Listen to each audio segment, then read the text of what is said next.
Hello and welcome to episode 24 of the Desi Outsiders podcast. This week's episode is very exciting for Minal and Ankita as they're interviewing their first guest of season 2, me. I'm Esha Malkani, a dance and choreographer based in London. I've got my own YouTube channel called Lasya Dance where I do dance covers and tutorials. And yeah, that's a little bit about me. So let's jump straight into the show now. You didn't say right into the show, but I'll forgive you for that.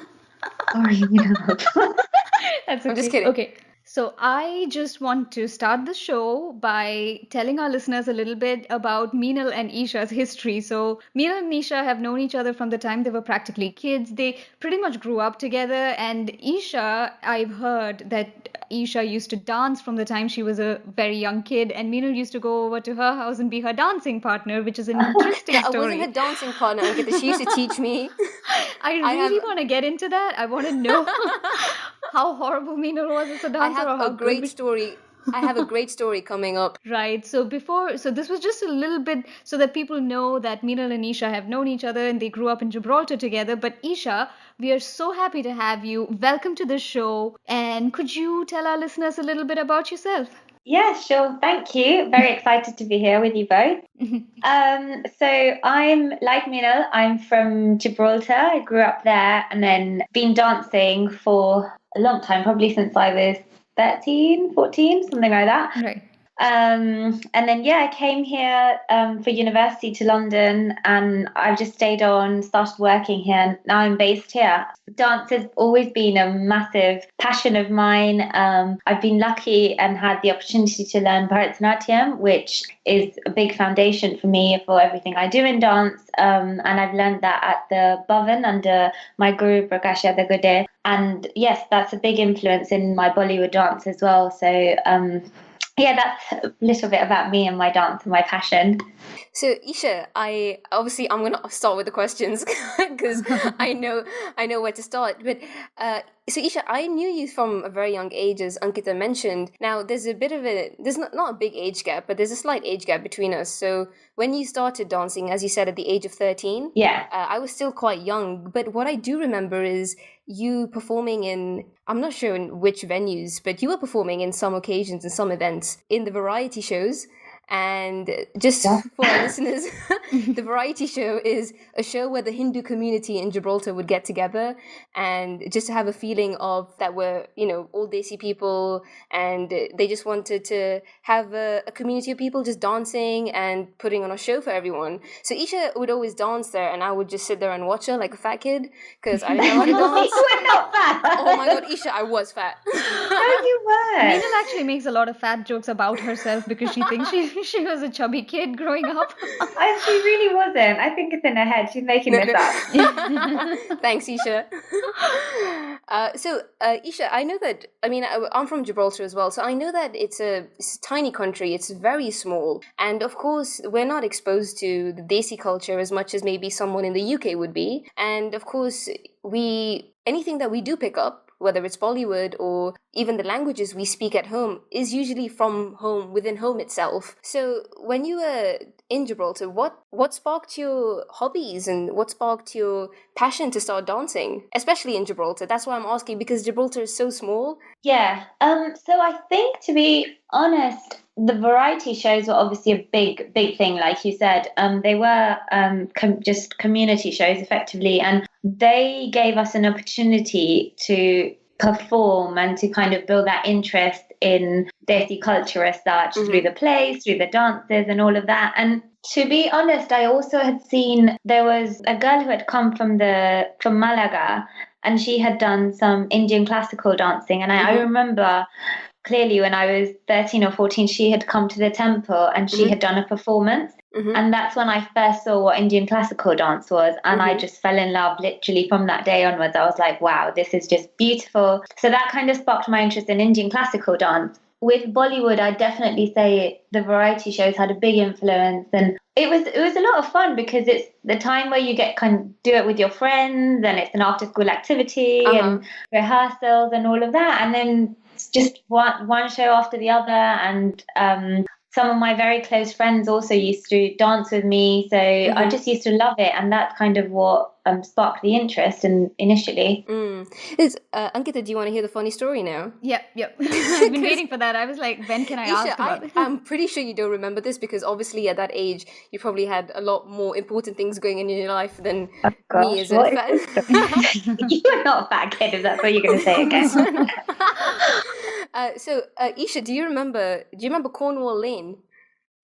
You remember where Chandan is, that road?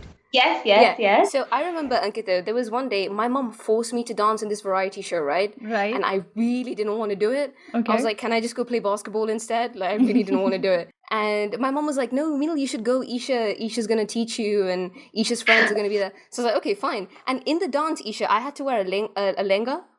And is that the same pink lenga from forever? So Isha, I was just telling Ankita a couple of days ago that at the age of 5, my mom bought me a pink lenga, an oversized one, and I used it for like 7 years.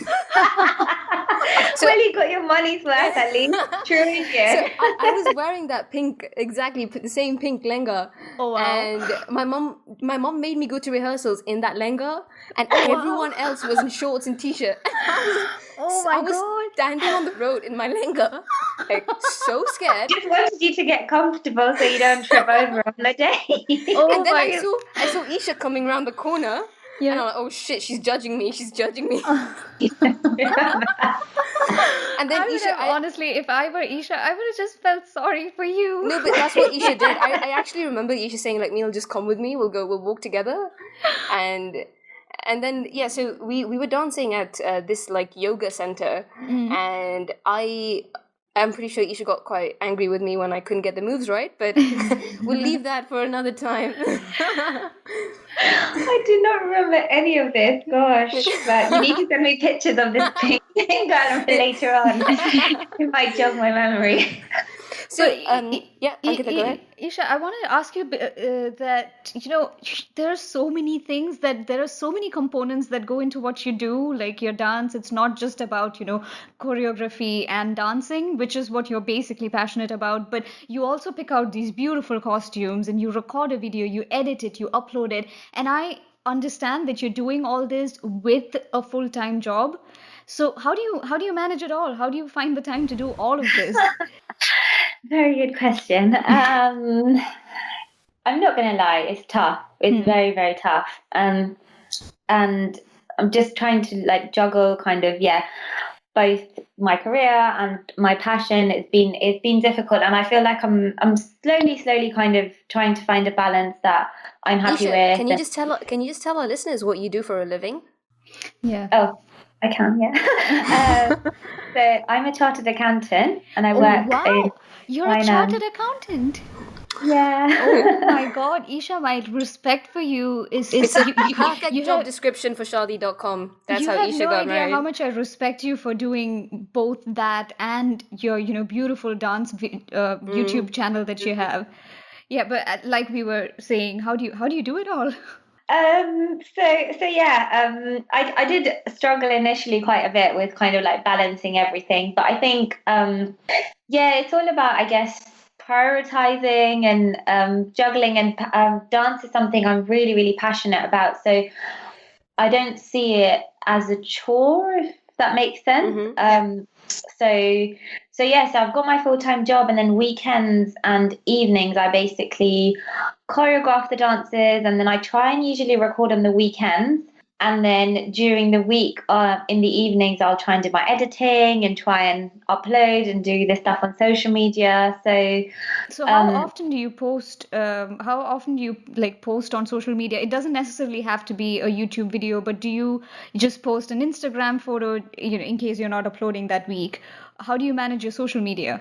Yeah, so social media, actually, like before I even got into this, I never would have thought like there was so much like time and thought that goes into social media. But I try and post at least once or twice a week. Just to have obviously a presence there, and it gives an opportunity for like my followers to ask questions or just kind of like let me know what songs they want to see next and stuff. I like having that interaction with them. So yeah, I try and post twice a week at least. Right. And Yeah. Esha, you just mentioned that you interact with your fans on social media, and obviously Ankita and I do that on a daily basis. Just kidding. We have one fan, and I'm your fan, you're my fan. So, No. I'm your fan. I'm your fan. Thanks, Esha. so now we have a new fan. Yeah. No, but what I wanted to ask you is that Esha, because I did some stalking, obviously, before we had this interview, Lovely. I noticed that there are some followers from really random places like Uzbekistan, if I'm not mistaken, or any of these random Yeah. countries, and they actually make a video of your choreography and send it to you. And how does that make you feel to see someone produce your own work, and someone who's not even, most of the time at least, not exactly Indian or Desi? Yeah, it's incredible. I can't even explain the feeling. Like when I get these videos, especially from, like you said, from other countries which are not India, it just makes you feel like, wow, like I can't believe I've even reached out to these people. And I think this kind of then links into why I started it, because growing up in Gibraltar, I've always, like I said, had an interest in Indian dancing, but I never had any classes I could go to. I didn't have a teacher. Everything I've done in Bollywood is pretty much self-taught. So, and I would have loved as a kid to have a dance teacher to go to, and I never had that. And that's the reason I started off YouTube, because I found it was an opportunity for me to reach out to people in all parts of the world, and whether they have access to an Indian dance class or not, they can learn something from me. And as I've been seeing that happen, like with people sending me their videos, I just feel like, wow, like if I had YouTube 10 years ago, 15 years ago, like I could have done this. And it's just amazing that these people, they've been able to do it. You didn't have YouTube at your age, so you just had to learn from watching, I guess, movies or from the top of your head. Like, yeah, off the top of my head was a lot of it, because I had this rule as well as when I was a teenager. I was like, I'm not going to copy anything from the movie. I'm allowed to get inspired. But I was like, I need to force myself to think. That's amazing. That's amazing that you, even as a child, you actually thought of that. You're a smart child. And I had one of my very, very good friends of mine who also was my neighbor at the time. We used to spend hours and hours in each other's houses. Is it Pinky? Is it? No, Pinky and Reshma used to also dance with us, but it was mainly Lovey. Oh yeah, of course, yeah. So me and her used to do like a lot of dancing together, and we basically just grew up teaching each other and learning from each other. So yeah, it was amazing, and that's basically how we kind of learned. And now that I'm able to spread what I know with other people, it's just amazing. And when I see those videos, like honestly, it's just incredible seeing. It's very, like to see people like you and other YouTubers on social media and spreading a good message is also one reason why Ankita and I started as well. Seeing you and all the other dancers and YouTubers who are spreading a good and positive message, you've inspired a lot of people, Esha, and you should be really proud of yourself. Like, Esha, I don't know if this is a weird question, but I've noticed that when you do so obviously I watched you perform Bharatnatyam in Gibraltar, and the most interesting aspect of Bharatnatyam is the expressions that you have while you're dancing, right? And as a person, are you that expressive as well? Like, if you're shocked, do you really like make that face? It's really funny you asked me that, because just on Thursday at work, someone was like, my manager at work, he's like, Esha, you move your head a lot when you talk. That's a very Indian thing. I was like, and he was like, yeah, your head and your hands, you're very animated. And I was like, yes, this is probably because I dance outside of work.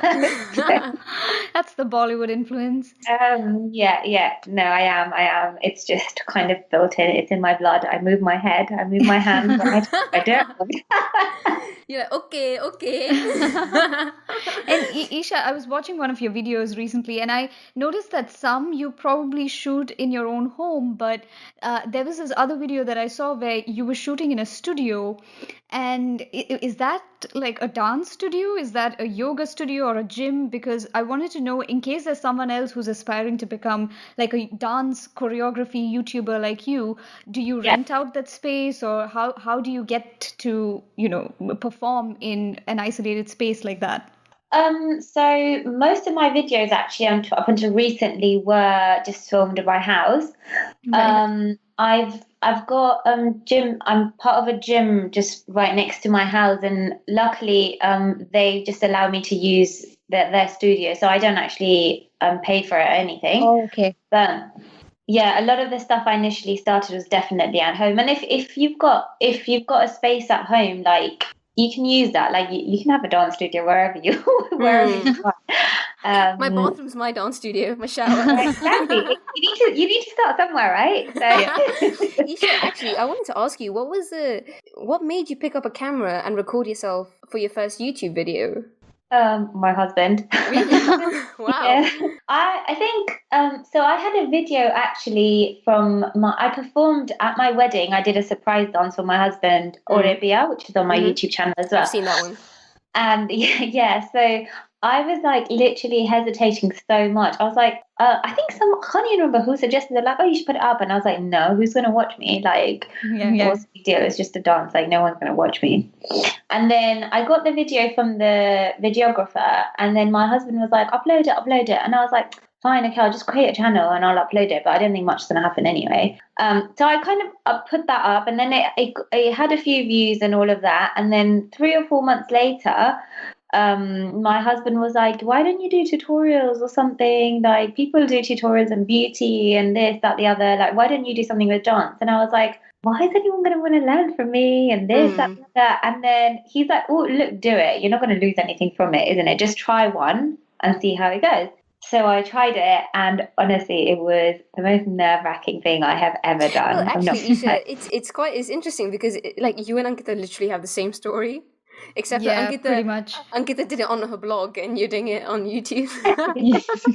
Whereas me, when Ankita was like, do you want to do a podcast? I'm like, yeah, sure, let's go. Had my microphone. Yeah, you didn't even hesitate. Meenal did not even think for a second before saying, yes, I'm going to do this. That's amazing, though, to have that confidence. Like, I think initially, like, my first video took me, I had to record it twice because I was speaking so softly. I was like, hello. I was like, I loaded it onto iMovie and I couldn't hear anything, and I was like, okay, I need to do this again. So yeah, but I think it's definitely helped me. Like, one big thing that has happened for me from YouTube, like, I was never able to do presentations or like even public speaking because I was so scared of speaking in public. And now, because of YouTube and because I've been doing that, it's built my confidence so much. Even at work, it's helped me. And like, it's all about getting out of your comfort zone, isn't it? Exactly. It doesn't have to be with a dance video on YouTube. It's just everything in life. If you just take that step, then everything starts to get easier.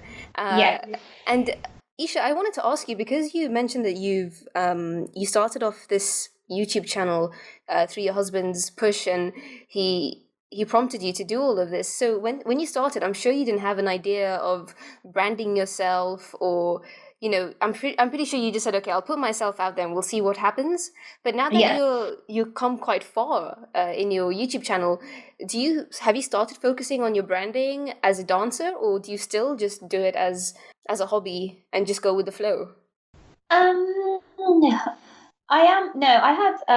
It's definitely still a hobby, and I'm still kind of just doing as much as I can on there. But I have obviously started thinking about more kind of like long term and what I want to do about my branding and all of that. So at the moment, I've not got like exactly what I want to do. I'm just kind of seeing where it's going to take me. And for me, like, my Lasya, I don't know if you guys know what that means. Do you know what it means? It's a dance that I think Parvati performed, right? Yeah, good. Yes. I did my research, Esha. So good. So Ankita was just waiting for me to answer. No, I was like, I wanted to ask you that question. So basically what it means is it's described to use Goddess Parvati's dance, and it's basically kind of So when Lord Shiva dances, it's called Tandava, and then when she dances, it's called Lasya, and it's basically the feminine grace side of it. So I think, yeah, a lot of my dancing, obviously, my foundation is Bharatanatyam, and I still go to my classes, and I hope to continue to do that. And yeah, I mean, all my feature choreography and stuff, a lot of it will be influenced from there. So yeah, I mean, I've not got an exact idea of what I want to do, but there will always be a classical influence in whatever I do. Okay. So because you do so much Bollywood, I just wanted to ask, who is your favorite dancer from Bollywood? Okay, favorite dancer is definitely Madhuri. Oh my god, me too, Esha. Yeah. Even though I don't know how to dance, but I still love her. Yeah, my mom is such a big Madhuri fan. She's incredible. Literally, like her expressions and everything is just on point. What's your, can I ask, Esha, what's your favorite dance by Madhuri?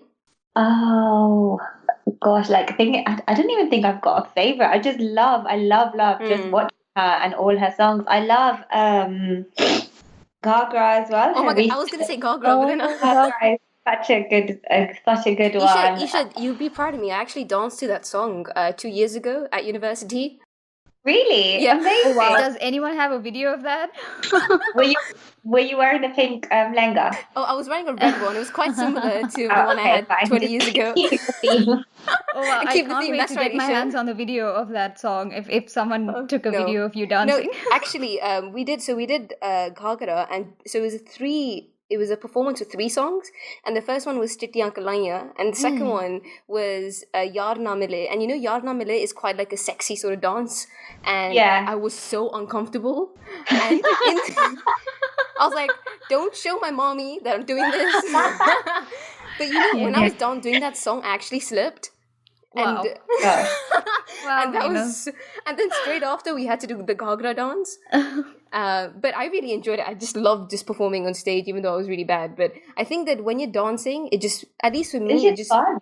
Yeah, and it just puts you in a different like state of mind completely. Yeah, it does. Definitely. I actually, Esha, I trained in Bharatanatyam when I was younger. But yeah, I had an arangetam when I was in the 7th grade. I was like 12 or 13 years old. I had a professional proper arangetam. But the sad thing is, when I was like 13, 14 years old, I decided, oh my God, I have so much to study. I'm not going to dance anymore. And I stopped it, and I feel so terrible about it because I don't remember most of my steps, although I would like to get back into it. It was a lot of fun. Yeah, well, it's never too late. I think if you've got a class or a teacher anywhere near you, go for it. It would be fun, yeah. You should, yeah, definitely just join back in. If it's something you want to do, it's never too late to dance. Because I started at the age of around 8, and I danced for pretty much 5 or 6 years of my life, and I feel that the foundation it gave me was so incredible that I should probably go revisit that. Yeah, and you'll be surprised as well, like when you go back into a class, how much you remember. Yeah. So definitely try it out. So, and then come to London and you can dance with me and we can do it together. Yeah, I would oh my God, love I want to be there when that happens. I'm going to video it. So, Esha, there are obviously many dancers on YouTube, right? Obviously, we all know that it's not just you on YouTube. There's many others from different parts of the world who also dance to Bollywood. So when you started, did you ever feel that it would be difficult to sort of stand out from the rest? Or did you just walk in and say, okay, this is my style, this is how I'm going to do it, and, you know, we'll just see how it goes from there? Did you have any anxieties? Well, to be honest, when I first uploaded, I didn't even think of any of that. I was just like, just getting a video up. My first like Brahmadan dance tutorial that I did.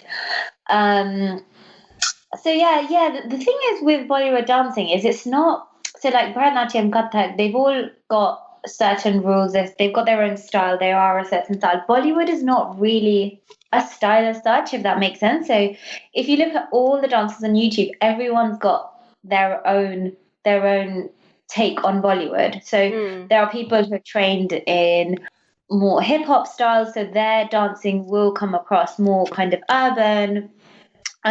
There's people who are trained in classical, so their style will come out more classical. There's people who do fusion. There's people who are not trained in anything, and they're amazing dancers as well. So I think with YouTube, yes, there are a lot of dancers, and there's a lot of people out there. But the one thing with Bollywood is it's not it's not really a style. It's what you make of it. So I think, yeah, everyone's got their own style, and I guess it's what the viewers.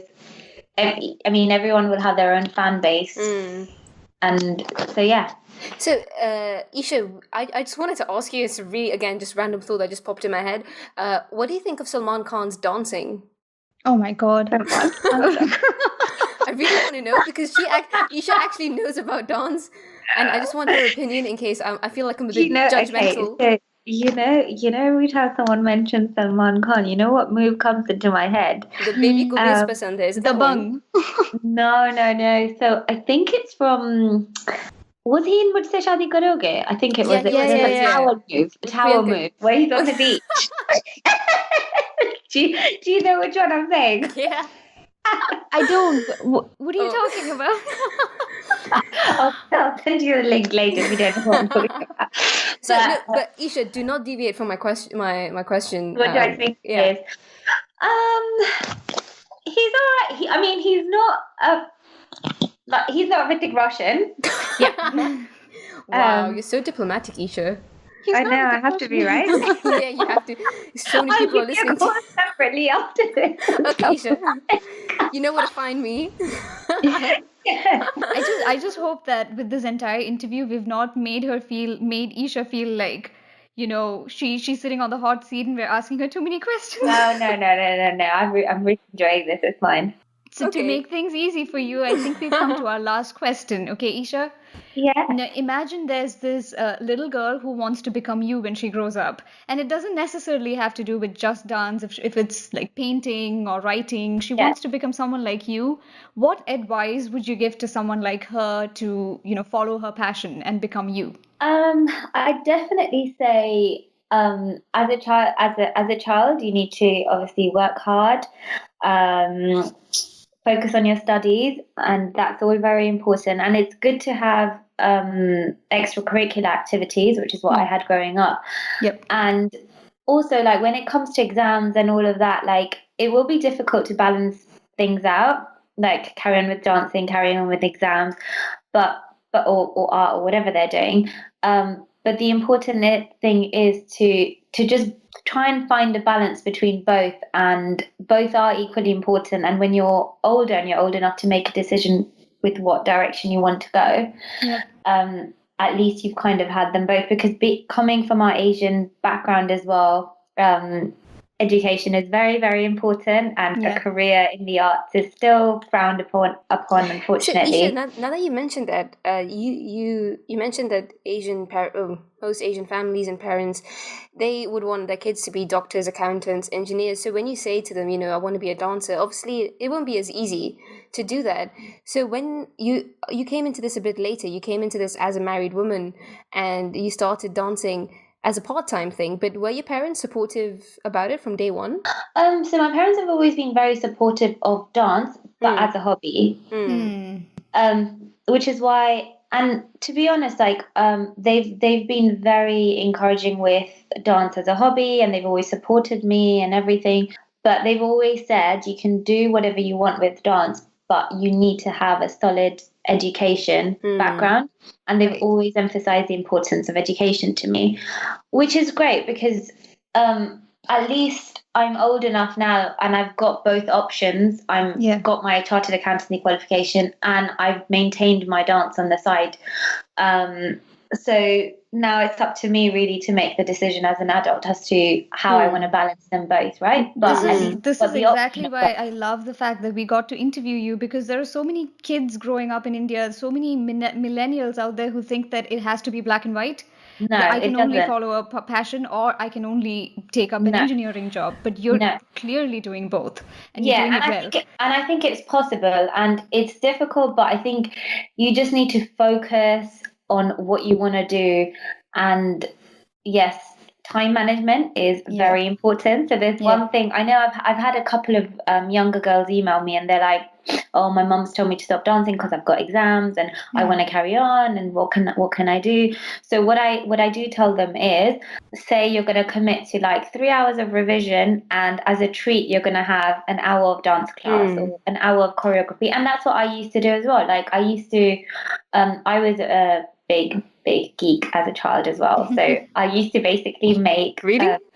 yes, I used to make like tally charts of how many hours we used to Oh, study. Wow. I was a bit of a loser. So what I'd do is I'd be like, okay, once I've done 2 hours or whatever, like an hour, I can't even remember now. I'd be like, okay, I'm gonna have a break, and my break was basically putting on some Bollywood music and choreographing something. And it's fine. Like even like that half an hour that I got to do during my like revision session the day or whatever, it's still keeping me going. It's still keeping the creativity going. So the important thing is not to just give up and just be like, okay, I just need to study now. Yes, you need to study. Yes, you need to pass your exams and do well. It's all very important. But carry on with your passion, and there will be people out there judging you, telling you, what are you doing? You're wasting your time. And Did you try to put Indian accent there? Yes, it is. What are you doing? What are you doing? But you know, at least in your case, you can just clearly tell them, hey, this is my hobby, so you can't judge. Exactly. Yeah. And even if they do, it doesn't matter. You're doing it for yourself. Yeah. Esha, I think that we were very, very privileged to grow up in a place like Gibraltar. I mean, I wasn't into dance, but I was into all the other stuff, like my sports and rowing and running. And yes, I had to study as well, but I also had that on the side. But it was mainly not just because it was my hobby. Of course, it was my hobby and passion to pursue sports, but it was also very easily accessible. And I think we were very lucky to have that. Now, obviously, there are a lot of kids, I know that in London, especially, if you want to pursue hobbies, they're expensive. Most of the time, they're far away. You have to travel, you have to commute. So I would also just like to add to what you said, Esha, and that is that if you have something close by, don't just let it go. Like, don't take it for granted, because it's not easy to find something that's so close by that you can actually pursue. So if there are any young kids out there and you have a dance class which is just down the road, or you have a basketball court just across in your neighborhood, use it, you know? Yeah, take advantage of it. Yeah, and even like at university, that's the other thing. Like university gives you so many opportunities to join so many clubs and learn so many new things. And that's probably one of the regrets I have. I don't feel like I made the most out of. I did dance, but I feel like I would have loved to do like a sport or something else, and I didn't make the most of it whilst at university. And I definitely recommend to university students, that is your chance to learn something new, whatever it is, just learn something new. So like you said, whatever opportunities you've got around you, definitely make the most of them. It's a very, very positive way to end the show, Esha. Yeah, it's been such a fun and inspiring chat. I still have one more question. Oh my god. I just said this is the last question and you still have another question to ask. No, but this is not a serious one. It's just a jokey one. Okay. So Esha, I noted a couple of months, I can't remember when, and I can't remember which dance it was, but it was a dance, it was a song which is sung by Mika Singh. And I think he retweeted your dance, or am I right? Oh yeah. So how did you feel about that? Oh my god, I was really excited. Yeah, really? I was like, oh my god, I was excited for you. Thank you. So, what song was it by Mika Singh? Malamal. I think that's how you say it. Right. I would sing it. I would sing it for you. Out of touch for so long. Ankita, I would sing it for you, but just before we spoke to Esha, you told me to stop singing, so I'll sing it to you later. That's if you had a good singing voice, maybe. Esha, you know what I was singing to her, because I was thinking about you. You just released your dance on Zalima, right? The cover. Yeah.